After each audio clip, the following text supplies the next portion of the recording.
আসসালামু আলাইকুম।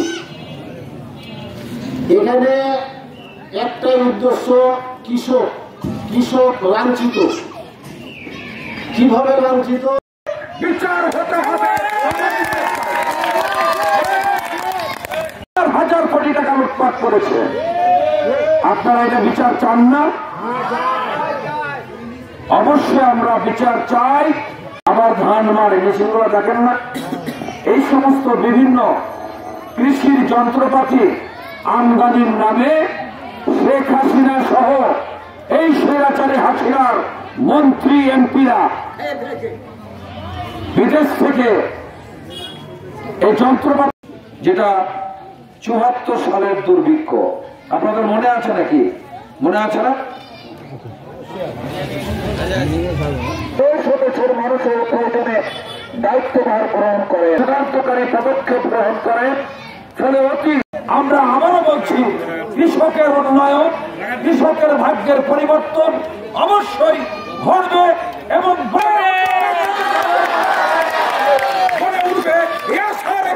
সবাইকে ধন্যবাদ জানিয়ে আমি আমার বক্তব্য। খাল খনন আগে ছিল, বিএনপি ক্ষমতায় আসলে আবার খাল খনন হবে কিনা আমরা এটাই জানতে চাই। জিয়াউর রহমান যেগুলো করেছে সেসব জিনিস আমরা পাবো।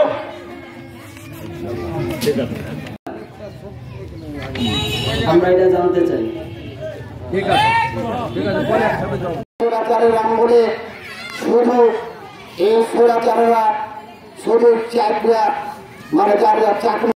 এই সমাবেশের মূল উদ্দেশ্য কি আপনারা জানেন? বাংলাদেশে সর্বত্র থেকে এই কৃষককে সুসংগঠিত করা। তারপর স্মরণ করি তারুণ্যের অহংকার তারেক রহমান। তারপর তার স্বপ্ন হলো দায়িত্ব হচ্ছে এই অপরাধ কিন্তু শহীদ প্রেসিডেন্ট জিয়া রহমান সাহেবের।